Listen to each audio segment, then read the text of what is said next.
प्रभु मैं आपके चरणों में कैसे आऊं। ये प्रार्थना निरंतर करते रहना मेरे भाई बहन। जेहि विधिनाथ हो यहित मोरा, करहूं सुबेगी दास मैं तोरा। प्रभु आप वो करिए जिनसे मेरा कल्याण हो। जेहि विधिनाथ हो यहित मोरा। और एक और निवेदन करूं भैया, जब भी भगवान के सामने जाते हैं ना तो भगवान से कुछ मांगिए मत, कुछ मत मांगिएगा। जब भी भगवान के सन्मुख बैठे तो एक ही चौपाई गुनगुना लीजिए, जेहि विधिनाथ हो यहित मोरा, करहूं सुबेगी दास मैं तोरा। एक बात। और दूसरा, अगर मांगने की इच्छा भी है ना तो भगवान से ही मांगना।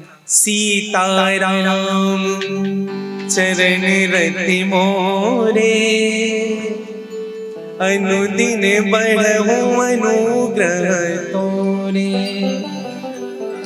भगवान राम जी के चरणों में मेरा प्रेम निरंतर बढ़ता रहे, बस यही वरदान दीजिए। प्रेम घटे ना मेरे भाई भाई।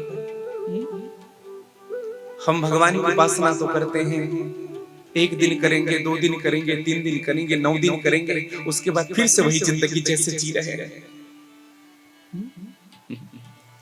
जीवन में परिवर्तन तभी होता है भैया जब तक से नियम स्वयं नहीं बनता।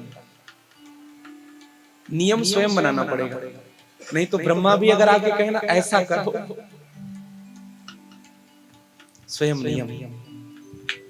और जो नियम स्वयं से निर्माण होता है, ये बात निश्चित मानिएगा, जो नियम स्वयं से बनता है वही नियम शाश्वत होता है। दूसरे का बनाया हुआ नियम बहुत दिन तक से नहीं चलता। किसी ने कहा बोले एक काम करो, माला करना शुरू कर दो। माला कब तक करेंगे? 2 दिन 4 दिन। मैंने पहले भी निवेदन किया, गुरु मंत्र लेने के बाद बिना माला के तो रहना भी नहीं चाहिए। जिस प्रकार से भोजन जरूरी है तन की तृप्ति के लिए, उसी प्रकार से गुरु मंत्र की माला जरूरी है मन की तृप्ति के लिए। मन भी तृप्त हो मेरे भाई बहन, इसलिए निरंतर माला। और ये निरंतर होनी चाहिए, बदलाव निरंतर। एक सत्य घटना बताऊं मैं आप सबसे। एक बार एक कॉलेज में वार्षिक उत्सव था, एनुअल फंक्शन था, तो एक लड़के को शराबी का अभिनय करना था। शराबी का कैसे अभिनय करना है? शराब पिया हुआ व्यक्ति जैसे बोलता है, आंख चढ़ा के बात करना, नशीली अदाओं के साथ बात करना, लड़खड़ाना, गिरना, फिर उठना। अब उनको सिखा रहे हैं, 4 दिन हो गया, 5 दिन हो गया, अब सीखता था फिर बिगाड़ देता था। एक दिन गुरुजी आ गए सबके। गुरुजी ने कहा बेटा क्या कर रहे हो? कहा गुरुजी कल एनुअल फंक्शन है, वार्षिक उत्सव, और शराबी का अभिनय करना इस लड़के को, और इनको सिखा रहे हैं, ये सीख नहीं पा रहा है। और क्या पता गुरुजी ये यहाँ तो ठीक कर ले, वहां जाके बिगाड़ दे तो। गुरुजी ने कहा बेटा इतने दिनों से सिखाने में समय बर्बाद कर रहे हो और ये सीखने में समय बर्बाद हो रहा है इनका, इसलिए थोड़ी सी पिलाई क्यों नहीं देते? थोड़ी सी पिला दो, कुछ सिखाने की जरूरत नहीं पड़ेगी, सब चीज खुद ब खुद होना शुरू हो जाएगा। कैसे? इसको ऐसे समझिएगा, जिस प्रकार से पिया हुआ आदमी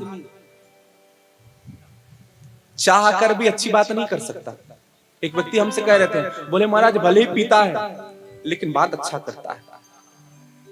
हमने कहा बात भले ही अच्छा कर, लेकिन आदमी तो गलत है। व्यक्ति गलत व्यक्ति अगर अच्छी भी बात करे तो भी स्वीकार नहीं होता मेरे भाई। तो मैं आपसे निवेदन कर रहा था, पिया हुआ आदमी चाह कर भी अच्छा कार्य नहीं कर सकता। उसी प्रकार से जिनके हृदय में राम रस की घूड़ चली गई हो, वो चाह कर भी किसी के बारे में ना बुरा सोच सकता है और ना बुरा कर सकता है मेरे भाई।